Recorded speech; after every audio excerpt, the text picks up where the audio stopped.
Welcome, and this is yet another edition of the Macedon Podcast. And I know I've been dragging you with the theme of politics for a while, but today we're gonna talk on a different subject because besides all the bullshit that is running on, even in Puerto Rico politics and United States politics, in my personal case, I'm really happy. Right now, I am releasing a new EP of original music on November 6th. And not only that I'm releasing music for the first time in almost like 6 years, I'm gonna be releasing it in the city of Las Vegas, Nevada. We're gonna have a really great time, and we're gonna be talking. This podcast, I wanted to make it about that because it's really has been an amazing trip for me because it lets me talk a little bit because there's a lot of people that have been picking up on the podcast, and I'm saying this part because I don't want to sound like a prickish megalomaniac. The thing is that I've noticed that a lot of people from different parts of the world are listening to this podcast right now. And the difference is in the case of the El Macedon podcast, it is mostly listened by Puerto Ricans who mostly know who I am and most of my career. But the thing is that even those who follow El Macedon podcast, they don't really know a lot about my musical career. That's my starting point. I will say, like in everything.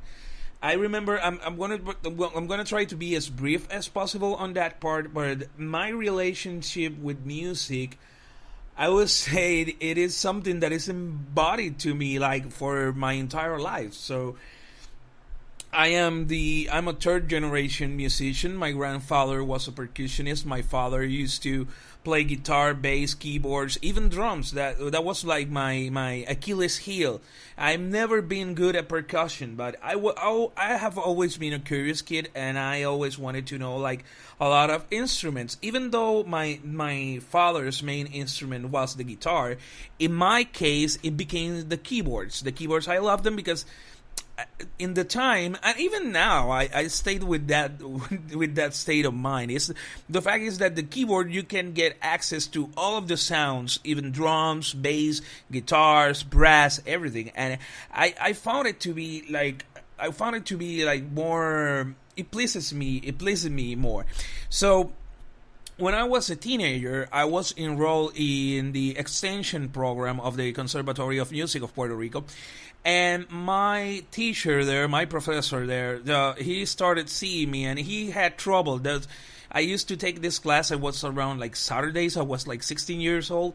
And he told me, "You're coming to the wrong classroom."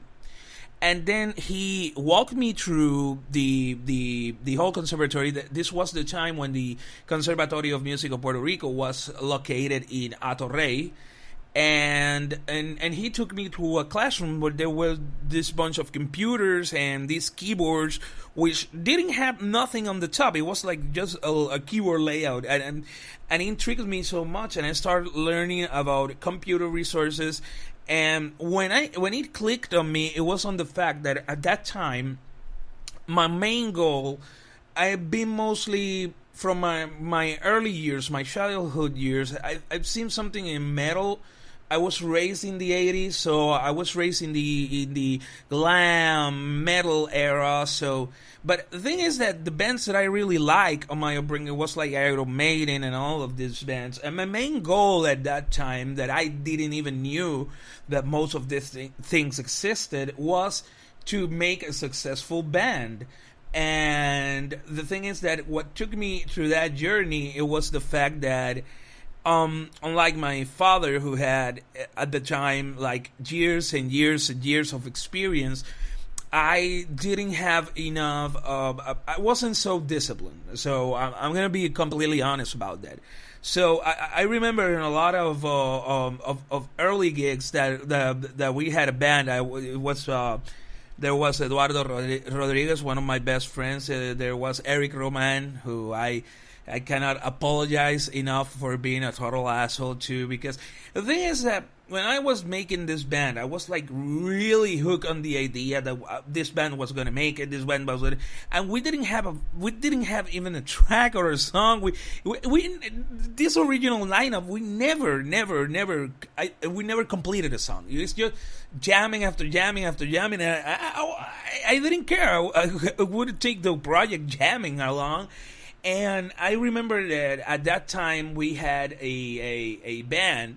This is a time in Puerto Rico, because now you go to Puerto Rico and you start asking about reggae music, for example. You will be lecturing through Cultura Profética, Gomba Yavari. Props to the guys of Gomba Yavari, my friends, and the guys of Cultura Profética too.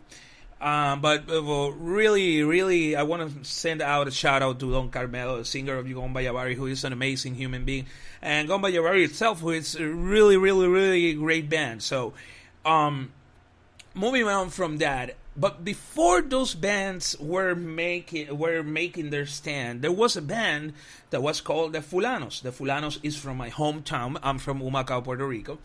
And the Fulanos, they were an amazing band. They were, sometimes they could be, you could feel them like Steel Pulse. Sometimes it was like this really awesome fusion between Los Fabulosos Cadillacs and Steel Pulse.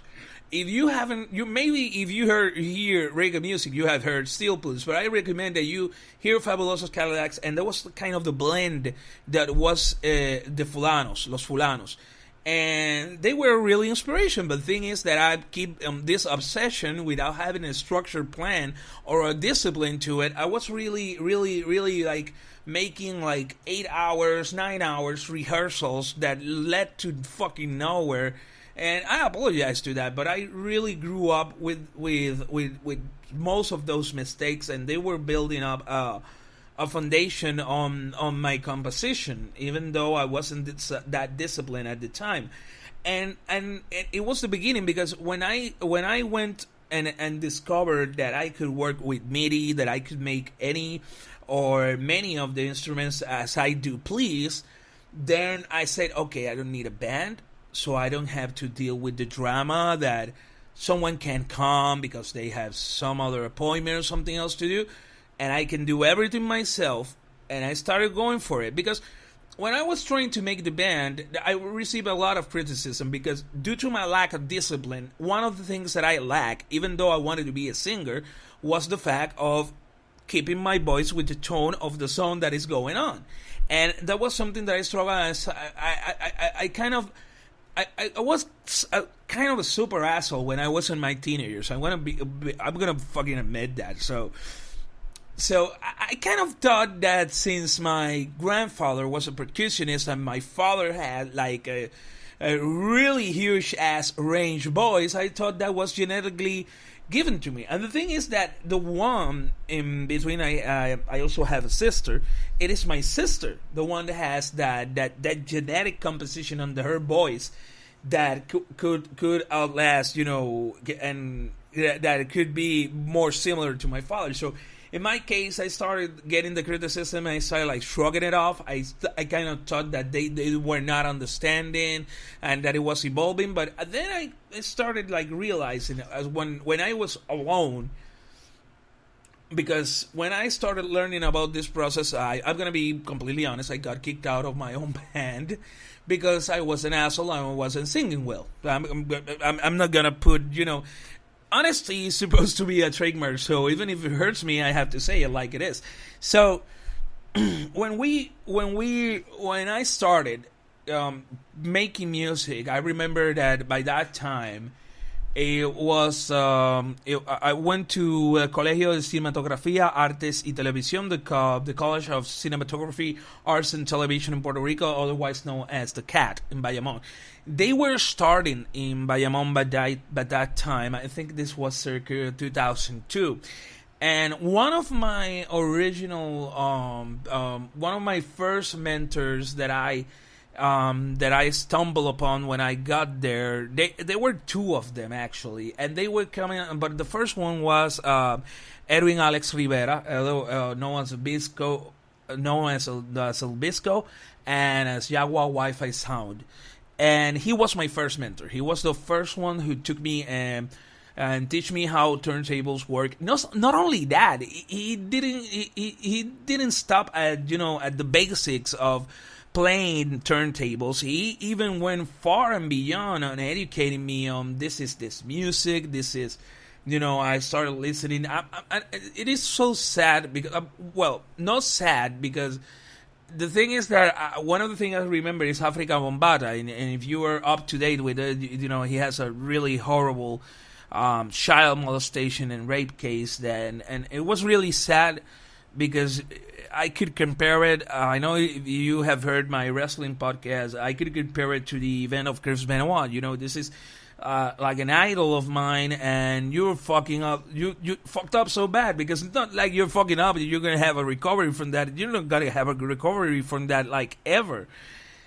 And but it wasn't only African Bambata. It was also, he taught me on Wolf Dillinger. He told me on many great DJs, Aphrodite, that we were making mixes after we get out of classes. And afterwards, I met Carlos Morales, otherwise known as DJ Abreu. And he took me under his wing on the side of things that were making actual production. And he was the first one who put a sampler, a drum sampler in front of me. And it started like, this do this, and this is going to do that. And I had a previous knowledge of melody because before I was in the Conservatory of Music, I was in the Escuela Libre de Música in Humacao, in which I learned many of the basics of composition. So I knew many of the notes. I could identify them. By that time, my niche was that if you like hum a melody to me, I could get it out, and I could not even get it out. I could improvise on it. So that was my starting point. It was Carlos Hebreo, and then I didn't got so many gigs. So because our gigs were like 4 or 5 people, doing some weed and then hitting the turntables. So. And I started meeting a lot of interesting people. One of them was Jose Luis Barreto. And he, one of my closest friends, an amazing human being, fucking full of energy. And then I met another one that was called Flow Roller. Otherwise, it was Luis Lugo Quijano, a real great friend of mine. And crazy ass motherfuckers at that time, because now I think they are behaving even better than me now.